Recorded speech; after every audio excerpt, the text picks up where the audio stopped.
Heritage Project are unveiling a life-size bronze statue of Ahmed Kathrada at the Maropeng Visitor Centre at the Cradle of Humankind World Heritage Site. Let's cross there now live.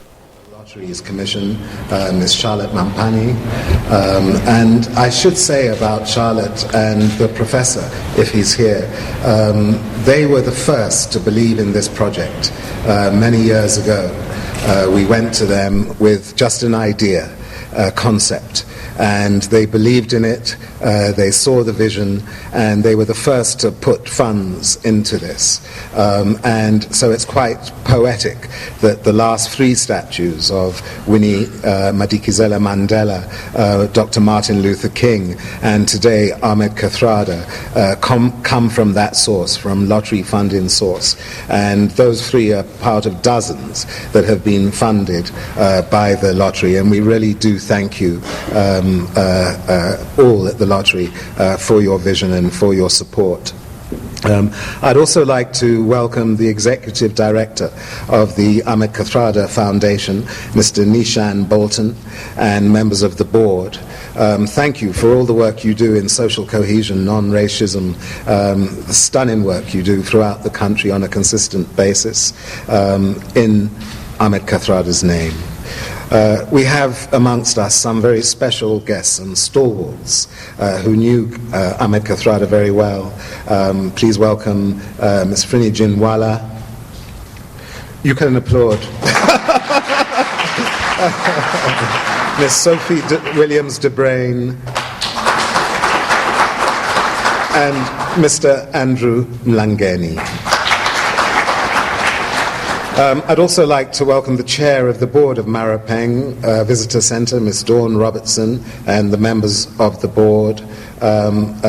Michael, thank you always for hosting us, for inspiring us, and for your gentle treatment of us, even when we irritate you.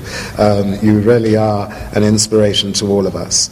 Mr. Jerry Mabena, the CEO of Tebe Tourism, and his delegation, Chief Executive Officer of the Oliver and Adelaide Tambo Foundation, Ms. Zeng Msimang, officials of the Department of Tourism, the Department of International Relations and Cooperation, the National Lotteries Commission, the Management Authority of the Cradle of Humankind World Heritage Site and its visitor centres, and the National Heritage Project Company staff who are here, members of the media, distinguished guests, ladies and gentlemen.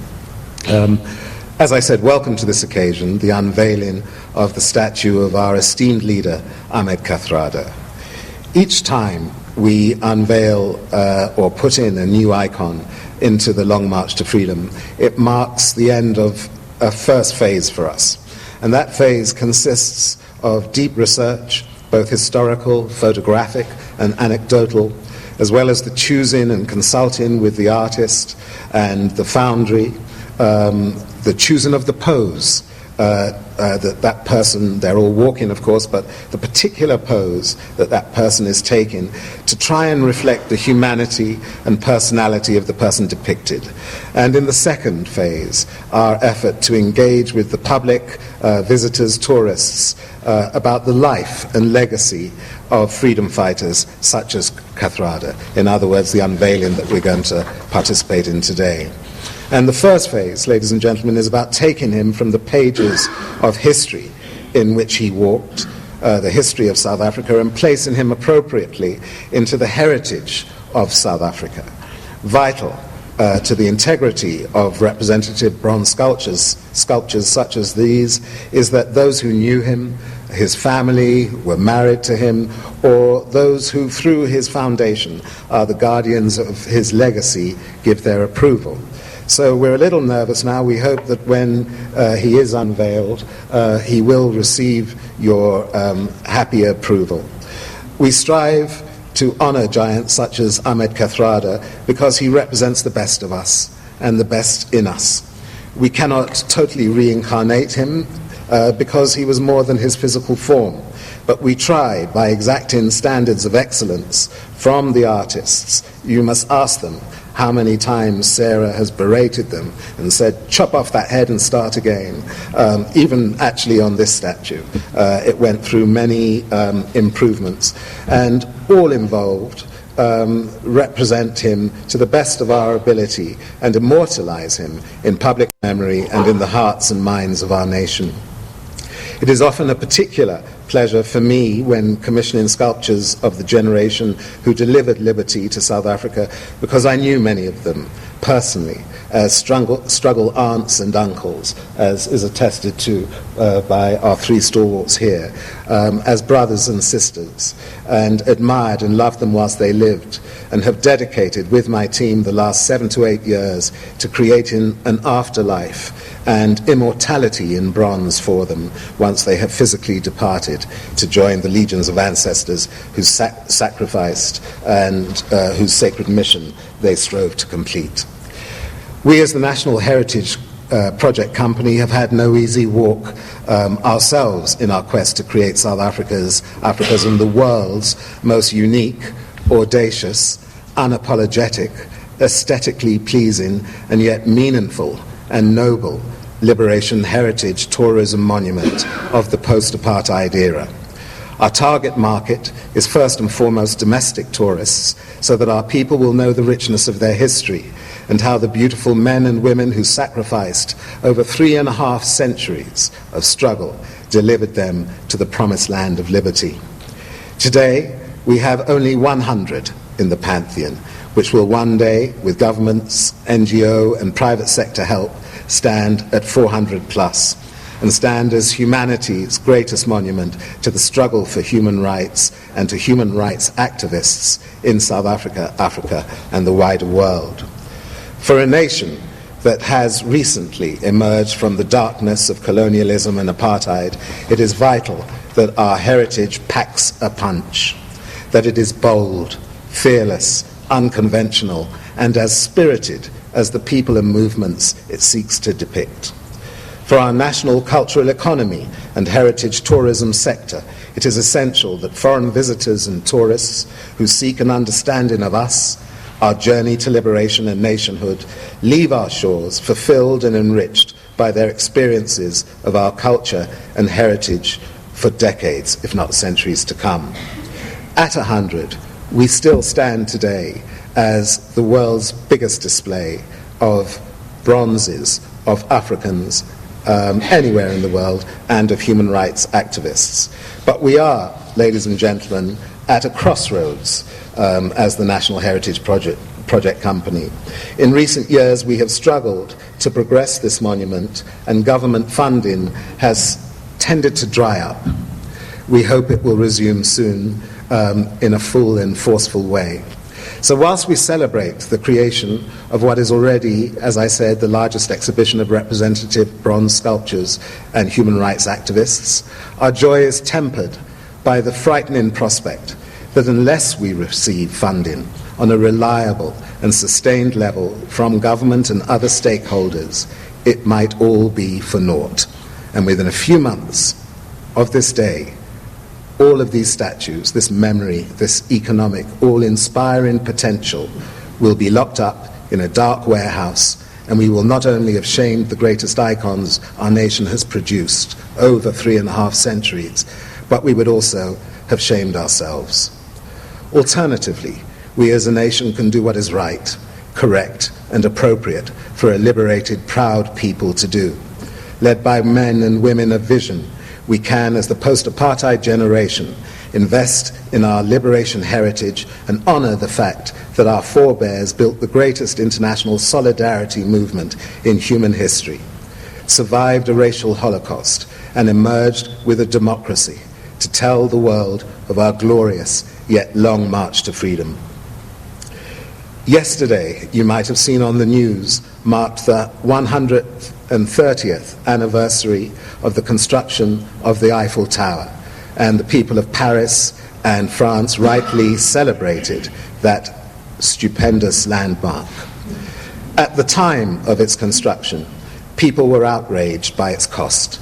It cost at the time some 8 million francs. And one must remember that an average worker in France in the 1800s earned 200 or less francs a year.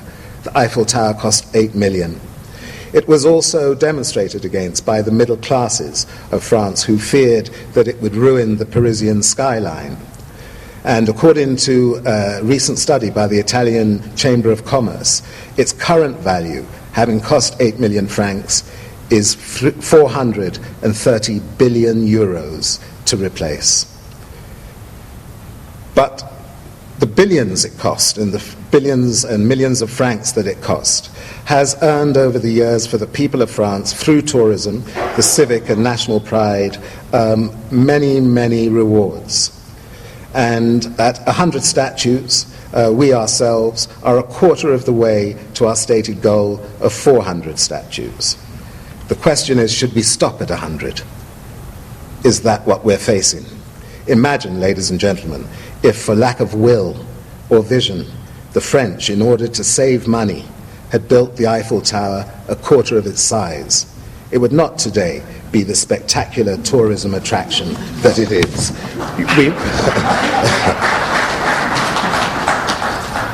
It is also a national treasure for France, and as Europe's most valuable monument, not only have its initial costs been amortized so far over 130 years, but it has also created a multiplier effect in taxis, shops, hotels, restaurants, airlines, all manner of economic activity that it inspires, and brought profits to so many, employment to so many in France. It is also interesting to note that from its first day open to the public, it was a ticketed monument. It was ticketed and has been ticketed for entrance for the last 130 years. So not only did it spread economic benefits to the people of France, it earned for its sustenance, maintenance, and the employment of those who run it millions each year from visitation, which of course has cemented it as France's greatest monument. So I ask you, ladies and gentlemen, to project in your minds the long march to freedom, not 30 years from now, 130 years from now, at 500 statues, or between 400 and 500. It will similarly be a spectacle that people from all over the world will travel to South Africa to witness, experience, and see. And the initial costs will seem paltry in comparison to the economic benefits it provides for our nation in domestic and foreign tourism. By then, our liberation struggle will be a distant memory. But with the long march to freedom in existence, our struggle and our icons will rest eternal in public memory. We can create a heritage tourism monument that flourishes and gives an economic return on every rand spent on its establishment, as well as a spiritual dividend to our people that is priceless and eternal. That is in itself a source of permanent education and inspiration to all who witness it and all who in future generations are visitors to wherever its home may be. We hope it'll be Maropeng. We, at the same time as bringing notice to this predicament we're in, would like to thank, really from the bottom of our hearts, all those whose foresight, leadership and support have brought the Long March to Freedom to its current state of excellence. Thank you, Minister, for your department's support and assistance. Thank you to all the stakeholders who have to date funded and supported this noble endeavour. We call upon you all to continue that we may complete this task sooner rather than later, or, if worse comes to worse, not at all.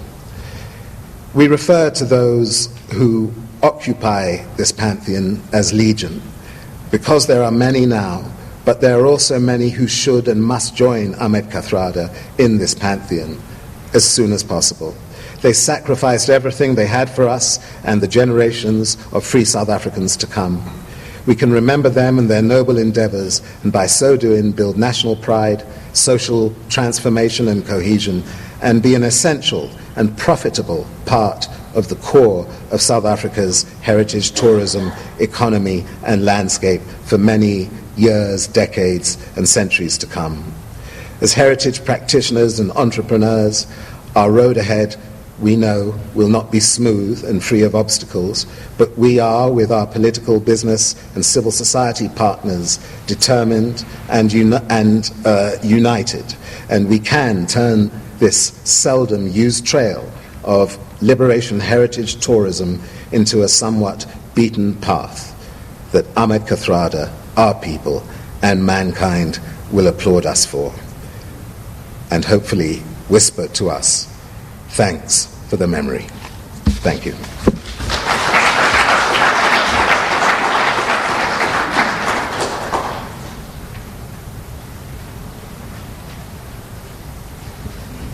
Thank you, Mr. Tambo, for such beautiful words. Very inspiring.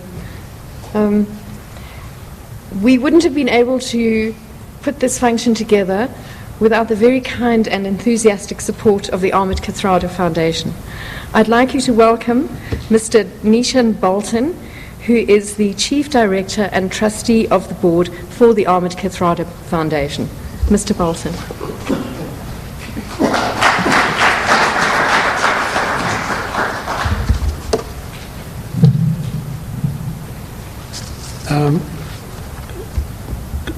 Good morning, everybody, and greetings to all of our elders here, including you, Minister. The lack of hair puts you in that category as well. Would Ahmed Kathrada have been happy today to have been put into a bronze statue? Let me read to you Dali, something which Uncle Kathy wrote to your father at the end of 1988. So the ANC had awarded Kathrada the Isitwe Landwe Award. And Kathrada from prison writes to Oliver Tambo and says, "My dear brother, my main purpose is to put certain perceptions about myself, to put right certain perceptions about myself. I am concerned that an image is being fostered both locally and abroad, which is not strictly in keeping with my real status and contribution in the political field. The recent conferment of the Isitwe Landwe Award, the ANC's highest honor upon me, and other proposed plans have aggravated the position and induced me to write this." You see, in prison they had a long time to think about what they were going to write. Before proceeding further, I wish to very clearly state that I feel most grateful and proud of the honor that the movement has seen fit to bestow upon me, and I sincerely hope that my action will not be taken amiss. I do, however, feel that I should state my feelings. I do so not out of modesty, but because I believe that it is in the general interest of the movement to promote an accurate record of events and personalities in the struggle. I believe that my role in the struggle and my status in the organizations did not warrant my inclusion amongst the recipients of Isitwe Landwe. I do not for a moment minimize the significance of my 25 years in prison, but if it is felt that this achievement should be recognized, now listen to this, consideration should perhaps be given to either a separate award for prisoners or even Isitwe Landwe class 1, 2, and 3. So Uncle Kathy would have said, don't put me into road 3 where you've put me now. If you have to put me at all, put me right at the back. Placing my name in the same league as Letuli, Dadu, Huddleston, Sisulu, Mandela, Kotane, etc. does not only reflect the correct historical and political position, but carries the danger of reducing the prestige of this award. It has been my understanding that Isitwe Landwe is intended to honor outstanding national leaders for their exceptional qualities and leadership roles, for initiating innovative thought and direction, and for their pivotal contribution to the struggle. I am not attempting to downplay my long involvement in the movement, but I do not think that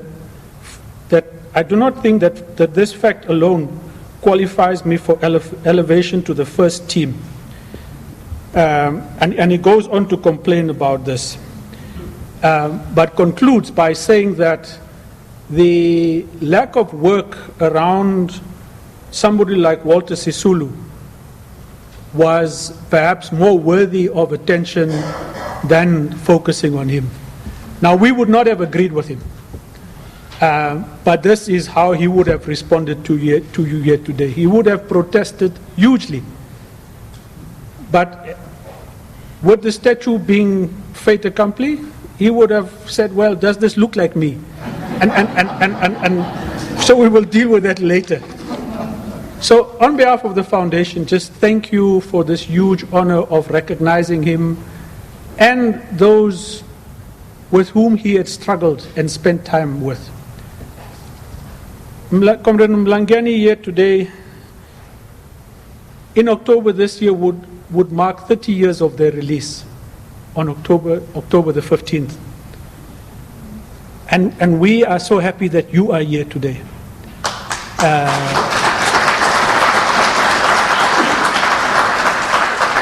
Because I think the more as time goes on, understanding that overall sacrifice, but also as we understand the day-to-day life of spending that 26 years imprisonment, I think we will spend 2 lifetimes to understand it in its full complexity and importance. So thank you once more, Tata Mlangeni. In the Kathrada Foundation, we try to do as much as we can, and around Uncle Kathy, to make his life living history.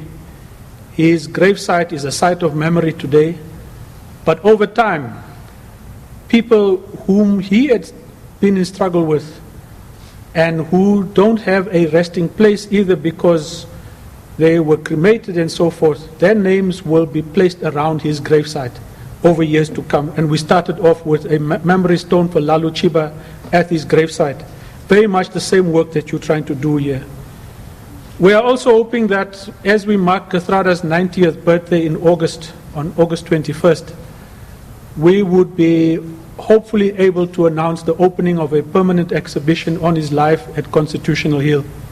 Cornhill have graciously given us space. There's a temporary photographic exhibition there. Funding permitted, we would be able to open up a permanent exhibition. We are also very happy to say that today we have finally concluded and will be launching this workbook on the life of Ahmed Kathrada. This is a training manual for young activists and for grooming young activists in the history and the story of Kathrada and his generation. This goes with a DVD and a booklet on him. We have now produced 50,000 of this, and over the next two to 3 years, we'll be running workshops with young people across the country to make sure that this memory that's encapsulated in bronze finds the ways into the practices of young people so that their activism would be the best living tribute to the legacy of this generation.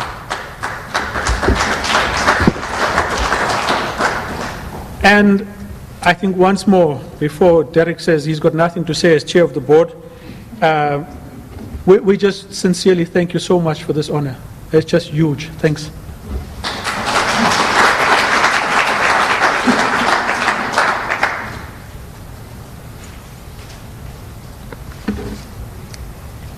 Thank you, Mr. Bolton.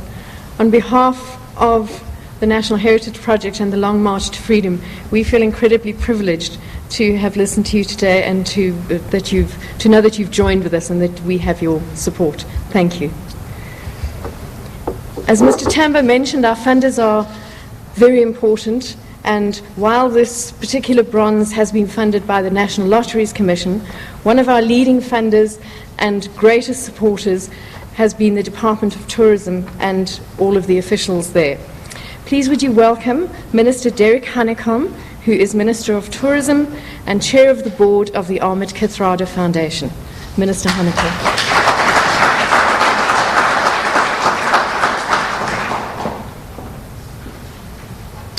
Well, I'm Sophie de Bruin, Tata Andrew Mlangeni, Comrade Frenny Junwala, Comrade Dali Tambo, Sean, members of the media who are here, members of the Kathrada family, members of the Homo genus who are here, fellow primates who are here, members of the Homo sapiens species who are here. That doesn't include you, Sean. Thank you. You're quite right. The way you ended it, I really should be saying absolutely nothing.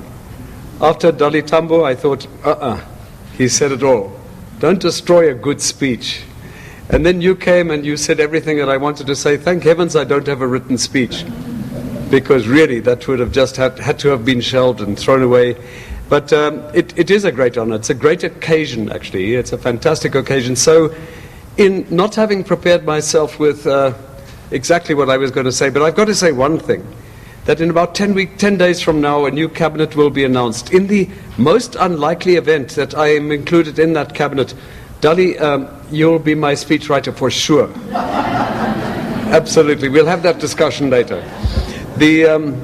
But I'm going to talk a bit about the site. As Minister of Tourism, I think Sean has said a lot about Uncle Kathy. We share that. Dali has spoken about Uncle Kathy and all of them whom we are honoring today, all of the 100 statues and the many more people that we honor when we're here today. Dali, 100 is a lot. Your 400, it's quite ambitious. But actually we need 40,000 or 400,000 people out there. Heroes of the struggle, unsung heroes of the struggle. We need a Jenny Freni Janwala should be there. Dulcie September, Ashley Creel, Isu Chiba. They all have to find their way to this place, this special place. Now let me talk about this special place. I think this site was very well chosen. It sort of happened by accident, but the right thing happened by accident. And the site, this is the site that tells us about who we are, where we come from, where we all come from, where all of humanity comes from, the cradle of humankind. It tells us the story of our common ancestry, and therefore tells us the story about our common humanity, that we all very closely linked to each other. We try to pretend that we're very different, but we're not so different. We emphasize differences rather than the sameness. And I think when we come here, it highlights one thing, that we're one big family. And with very big challenges, we determine our own future. So even this collection of statues, Dali, it's just on loan. It's on loan to you, it's on loan to us, and it's here for future generations. Future generations have just lent it to us. And they will be here to honor these statues, they'll be here to look after them, and they will say thank you, no doubt. Firstly to you, Dali, for your vision, because that's where it started. It was your brainchild. It was your initiative. So this is a place that, And so I know why Dali did it. Because, you know, in the same way as we are celebrating the unveiling of the statue of Uncle Kathy today, so this is a place, not just the gravesite, this is a place where we can come and just have a few words with Uncle Kathy. He's right there. Dali needed a place where he could just say hello to Oliver and Adelaide, to his parents. We could just come and speak to them every now and again, right there. And so we'll be able to speak to many of our great leaders right here. But as we come here, we also know this is the place that binds all of humanity. This is the place of Australopithecus africanus. This is the place of Homo naledi. This is the place of, Australopithecus sediba. This is the place with the most prolific evidence in the world of where we all come from. So it will always be a very special site. These 100 statues, people will come here. And I believe this should be a pilgrimage, actually, just to come here to Maropeng and the Cradle of Humankind and everything one can see and experience in the Cradle of Humankind.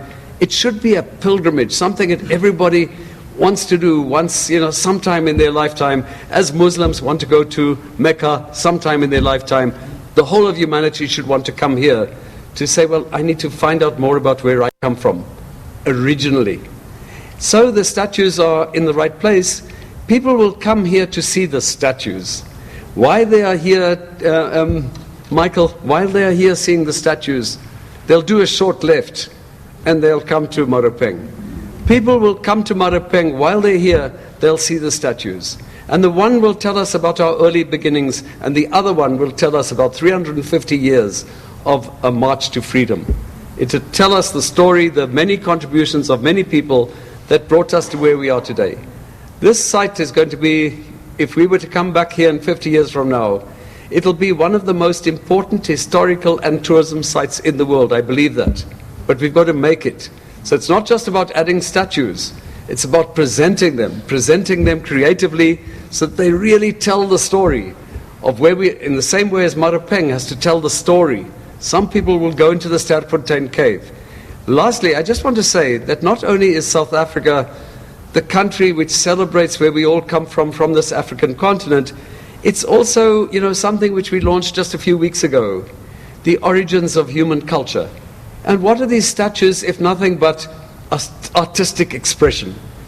It's what we can do as human beings to celebrate life, to celebrate, to even express our pain, our anguish, our love, and also to create a vision of a future, a beautiful vision of a future built on the struggles of so many people of the past. And so that's what we do with artistic expression. But this little country of ours on the southern tip of the African continent is also the cradle of human culture. This is where the first artistic expression, about 73,000, give or take a year or two, the first artistic expression is to be found here in South Africa at the Blombos Caves, where people actually said, as our early ancestors who were living here, roaming here, who took it upon themselves to do engravings and to express themselves. And so it grew. It grew into language. The earliest evidence of fire, people cooking food. So when we have lunch a little bit later on, Dali, remember we would not have had a cooked lunch if it weren't for the cooking that was done about a million years ago. In fact, 1 million years ago, but more evidence at the Wonderwerk cave, is it? The Wonderwerk cave about 350,000 years ago. And here as well, evidence of cooking for food, of controlled fire. These are huge innovations that we're simply building on today. So we think we're so clever. These guys were much cleverer than we are. They started it all. We're just building on their successes. We're building on their innovations. So lastly, I've got to say, Shan, that being the chairperson of the Kathrada Foundation, for me, when Uncle Kathy invited me to serve on this board, it was one of the most honored moments of my life. It was such an honor to serve on that board. Of course, in that first board of the Ahmed Kathrada Foundation, somebody called Cyril Ramaphosa was then the chairperson of the board, until we decided to kick him out so that he could become the deputy president of the country. Well, the rest is history. So, you must know, Aunt Sophie, serving on the board, you're going places, You're going places, So keep yourself young, keep yourself healthy. Cyril can't go on forever. Somebody will have to replace him. No better person than you, Aunt Sophie.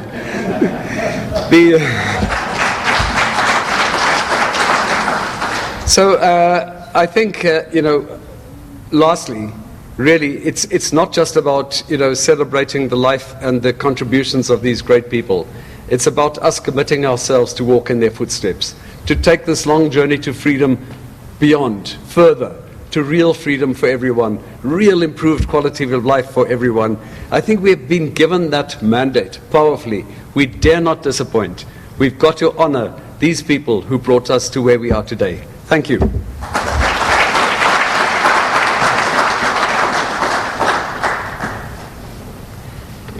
Thank you, Minister, for those very inspiring words and for your ongoing support of this project. It's greatly appreciated.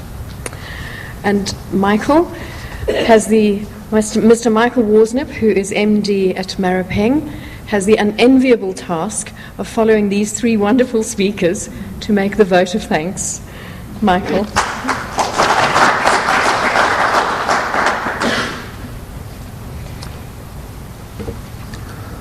Minister Hanekom,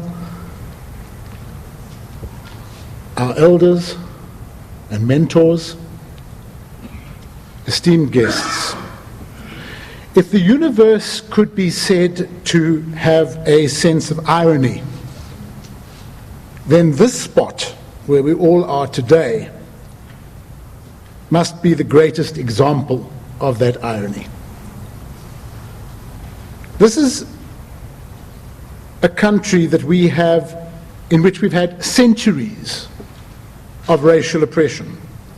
In fact, we invented a whole system of legalized exclusion and hatred. We then baptized it with a theology which said that if you're human, you must be white. Because black people come from baboons and white people come from God. And we didn't stop there.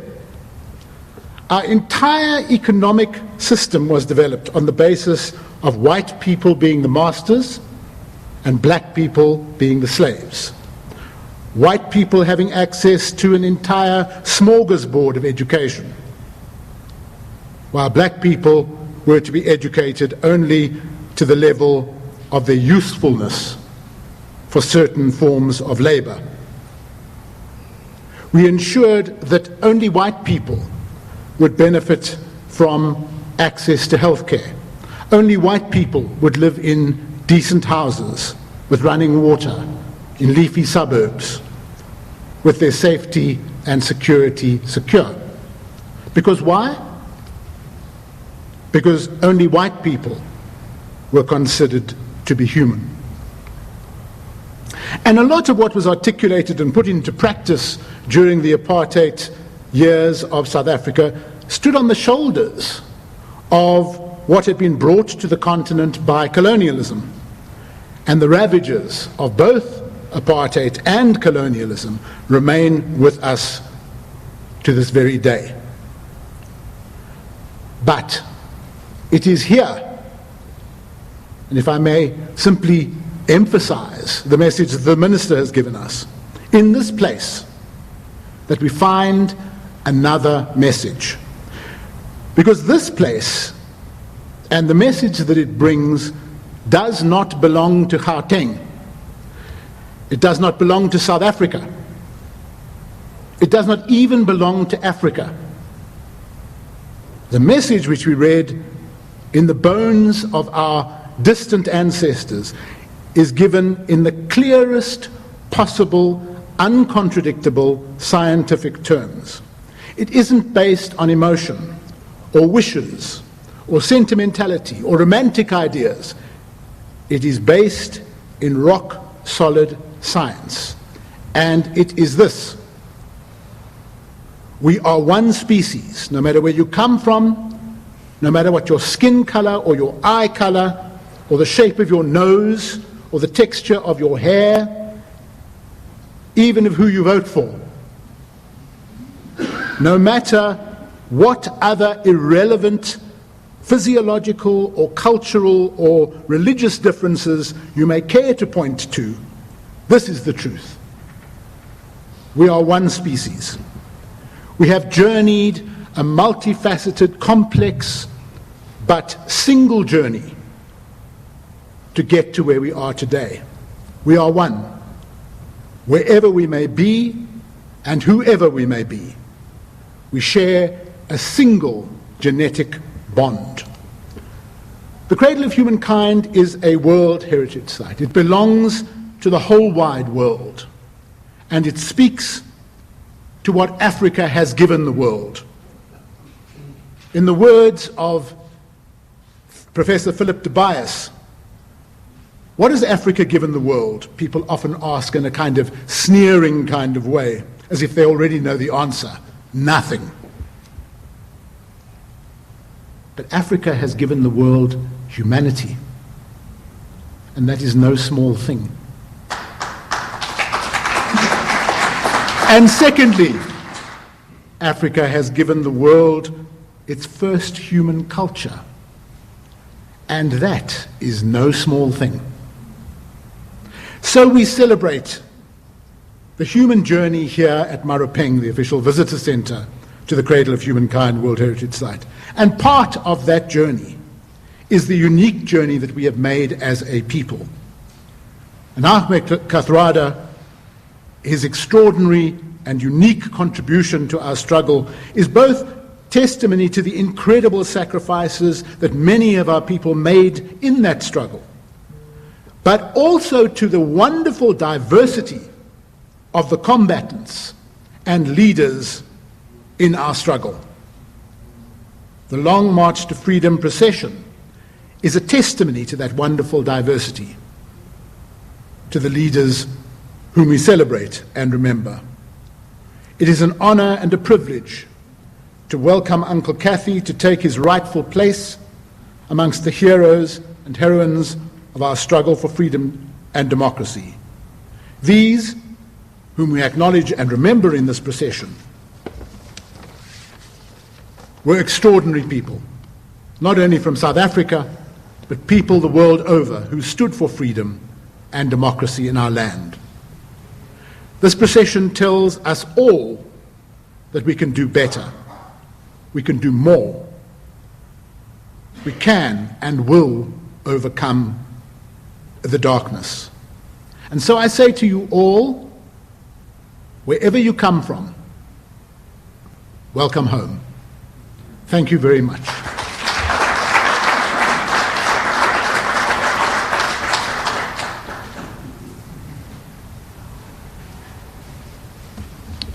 Thank you, Michael. Thank you to everybody. Thank you to our elders, our wonderful speakers. Thank you to all our guests. I'd like to request that we all proceed back to the Long March to Freedom for the unveiling of the life-size bronze statue. Thank you.